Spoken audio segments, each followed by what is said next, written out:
किया जा रहा है और इस इलेक्शन के अंदर हर तरह की धौंस और धांधली को यूज किया जा रहा है, हर तरह की रिश्वत को इस्तेमाल किया जा रहा है। कल अलीम खान साहब ने जो बात की, अब कोई चीज ढकी छुपी नहीं रह गई। इमरान खान से ज्यादा करप्ट हुक्मरान, इमरान खान से ज्यादा पाकिस्तान का दुश्मन हुक्मरान आज तक पाकिस्तान की तारीख में नहीं आया।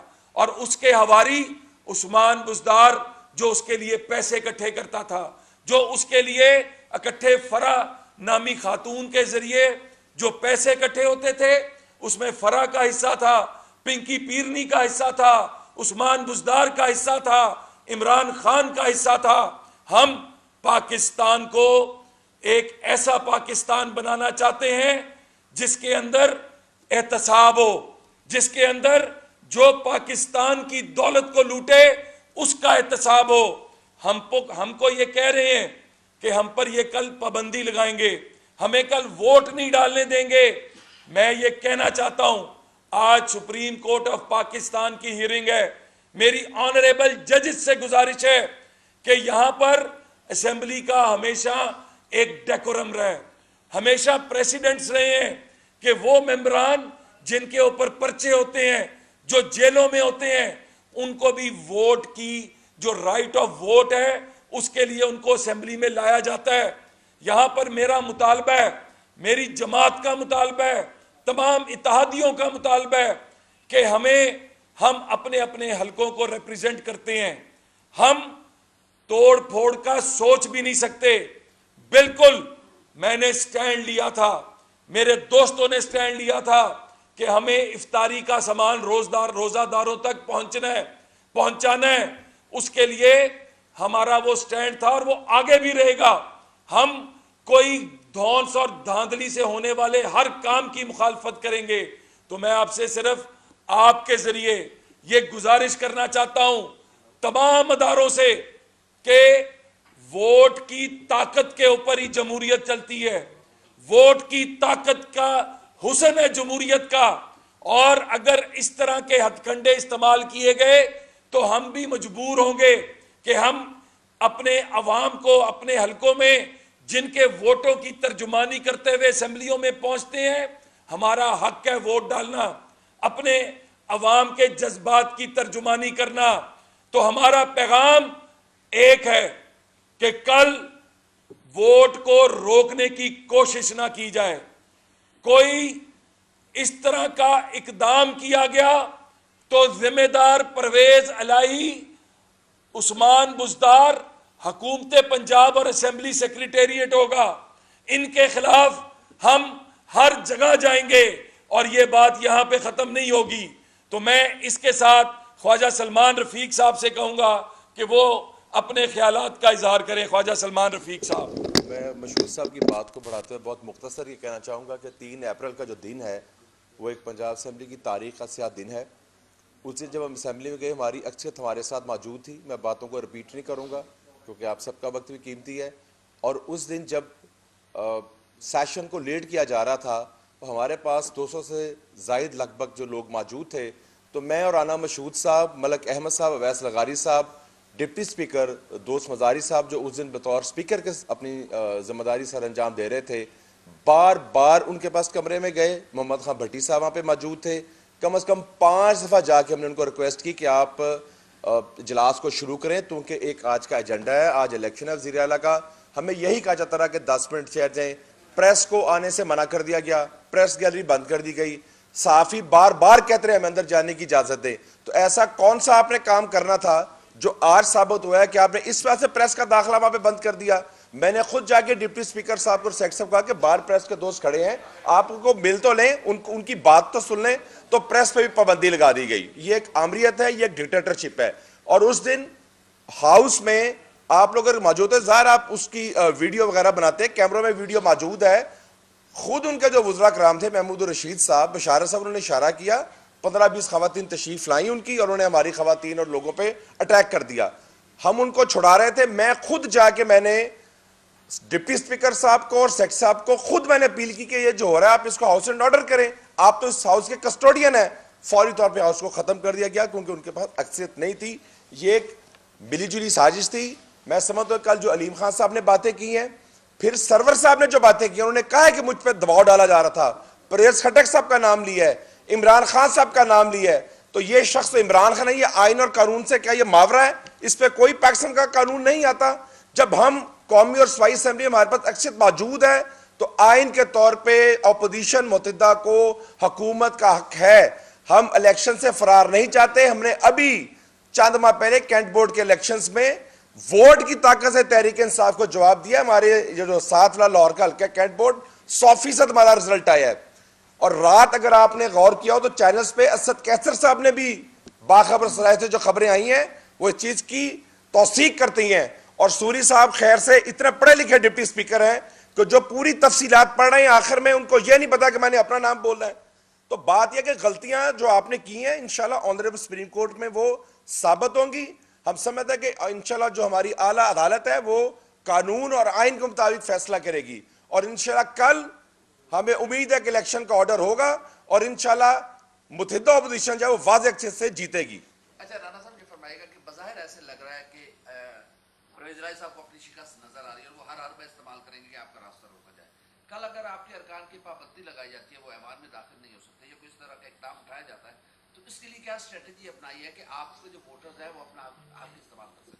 देखें, बात यह है कि एक तो बात बहुत क्लियर है, हमने अभी तक जितना भी काम किया है, क्योंकि हम इस मुल्क के अगर देखा जाए तो मियां नवाज शरीफ साहब को आज साबित हो गया कि एक झूठे मुकदमे के अंदर फारिग किया गया था, लेकिन हमने बिल्कुल कानून को हाथ में नहीं लिया था। मियां नवाज शरीफ साहब ने इस तरह जो ये हरकतें कर रहे हैं, हम कभी सोच भी नहीं सकते। हम इस मुल्क के वफादार हैं, हम इस मुल्क की खुशहाली चाहते हैं। हम इसलिए कल अगर इन्होंने हमें रोका तो आज तो हम लोग अपना केस सुप्रीम कोर्ट के अंदर भी लेके गए हैं। हमारे लॉयर्स का पैनल आज सुप्रीम कोर्ट के अंदर बिल्कुल इसके ऊपर बात भी करेगा कि जो ये कोशिश कर रहे हैं, वोट का राइट आप नहीं ले सकते। जिस तरह मैंने पहले कहा कि इवन जेलों में पड़े हुए जो मेंबरान होते हैं उनको भी जिस दिन वोटिंग होती है उस दिन लेकर आया जाता है, क्योंकि आप हल्के की नुमाइंदगी कर रहे होते हैं और ये आप उस हल्के को महरूम कर रहे हैं। तो इसके ऊपर तो हम बहुत क्लियर हैं कि आज इंशाल्लाह कोई मुस्बत फैसला सुप्रीम कोर्ट से आएगा, कल की वोटिंग के हवाले से और वफाक के हवाले से भी इंशाल्लाह। लेकिन हमारा फोकस चूंकि कल की वोटिंग पे है, और अगर कल इन्होंने हमें रोका तो उसके ऊपर हमने भी एक सरप्राइज तैयार रखा हुआ है जो कल हम आपके सामने लाएंगे।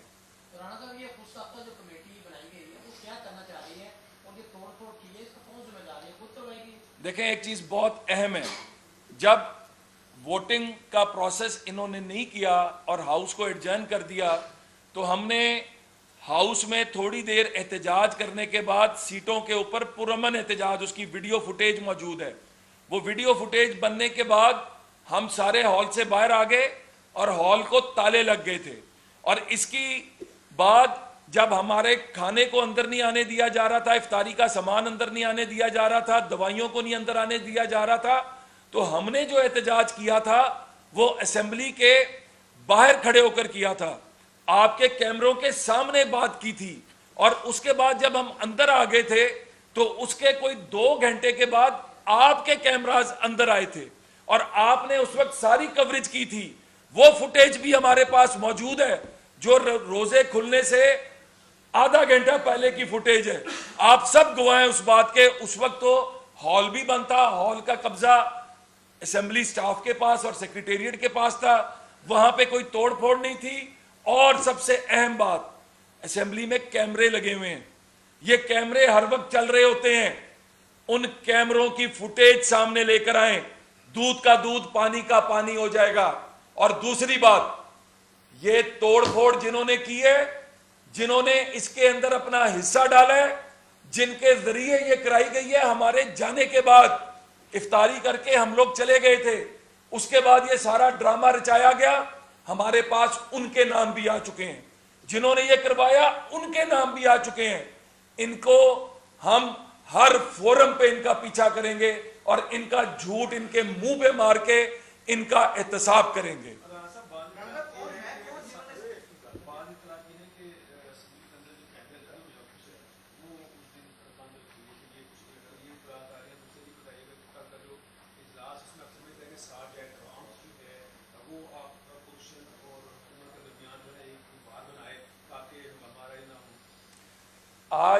देखें, पहली बात तो ये है कि कैमरास की जो बात की, अगर बंद किए गए थे तो क्यों किए गए थे?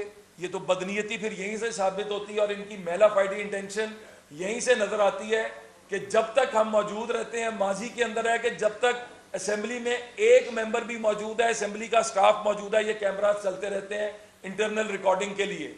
अगर ये बंद किए गए थे तो यहीं से इनका झूठ नजर आता है और अल्लाह के फजल से हम सुरखरू होंगे।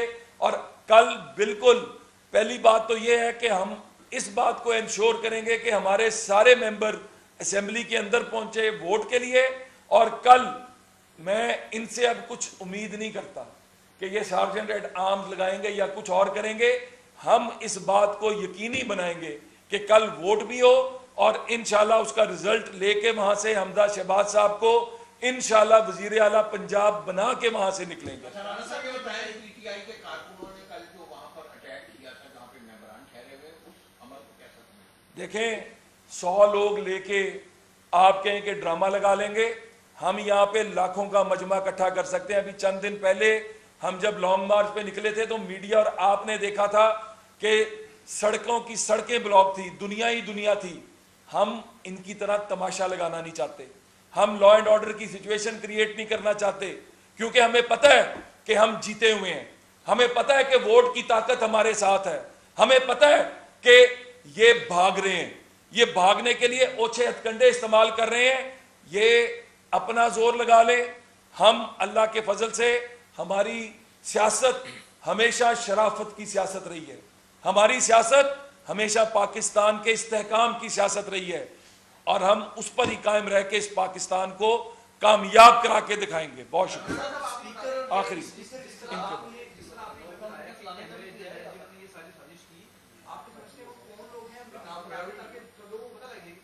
देखें, इसके अंदर तो परवेज इलाही साहब खुद इन्वॉल्व हैं, मोहम्मद खान भट्टी की क़यादत के अंदर सेक्रेटरी असेंबली जो हैं वो इस वक्त डोरें हिला रहे हैं और नीचे जिनकी डोरें हिलाई जा रहे हैं, अभी मैं उनके नाम इसलिए नहीं लूंगा क्योंकि हम उनको अभी मुतनब्बे कर रहे हैं कि आइन और कानून के मुताबिक चलें। आप सरकारी मुलाजिम हैं, अपनी मुलाजमत को दाव पे ना लगाएं। ये चंद दिनों में इंशाअल्लाह ताला हमजा शहबाज वजीर आला पंजाब होने जा रहे हैं, तो अपनी नौकरियों को एक गलत काम की वजह से खतरे में ना डालें।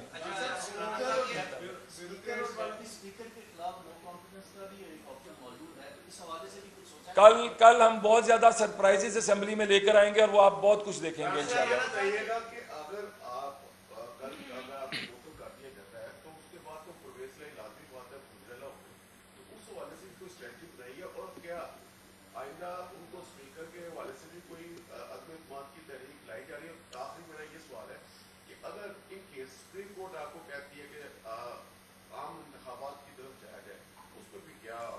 पहली बात तो यह है कि आम इंतखाबात मुतालबा ही हमारा था। हम कहते थे कि free and fair fresh elections, लेकिन आपको याद होगा कि उसके साथ साथ इंतखाबी इस्लाहात जो कुछ 2018 में हुआ, हम चाहते हैं कि जो कमियां रह गई थी उन कमियों को दूर किया जाए और इंतखाबी इस्लाहात के बाद, और ये उन्हीं इंतखाबी इस्लाहात से भाग रहे हैं। इमरान खान, मैं आज एक बात पूछना चाहता हूं, मैं आज आपके जरिए पूरी कौम से और तमाम अदारों से पूछना चाहता हूं कि ये जो गद्दारी के सर्टिफिकेट बांटे जा रहे हैं, अब जो नई लेटेस्ट आई है कि वो खत जाली है, वो खत टेम्पर्ड है। 2018 में इंतखाब के लिए इन्होंने दीन का कार्ड खेला, मजहब का कार्ड खेला। हमारी रग रग में हुर्मत रसूल पर हमारी जान कुर्बान है। हम कट सकते हैं लेकिन अपने प्यारे नबी हजरत मोहम्मद सल्लल्लाहु अलैहि वसल्लम की जाते अक़दस के खिलाफ कोई बात नहीं सुन सकते। लेकिन इन गंदे और मकरू चेहरों ने मजहब कार्ड खेला, आज गद्दारी का कार्ड खेलना चाहते हो। आज तुम इतने ज्यादा इक्तदार के भूखे और दीवाने हो चुके हो कि तुम्हें ना मुल्की इकदार की परवाह है, ना तुम्हें पाकिस्तान की परवाह है। आज पाकिस्तान में गुर्बत है, आज पाकिस्तान में दहशतगर्दी है, आज पाकिस्तान में लोग झोलियां उठा उठा के तुम्हारे जाने की दुआएं मांग रहे हैं, तुम्हें बदुआएं दे रहे हैं। हम खड़े हैं पाकिस्तान के साथ, हम खड़े हैं अवाम के साथ और साबित करें, माजी में भी किया था और अब भी करेंगे। आखिरी सवाल। बिल्कुल जी, कल जो मैंने कहा कि हम कुछ सरप्राइजेस ला रहे हैं, वो कल आपको असेंबली में, क्योंकि पार्टी का एक फैसला है और तमाम जमातों का मुस्तफिका फैसला है, वो कल आपको असेंबली के फ्लोर पे पता लगेगा।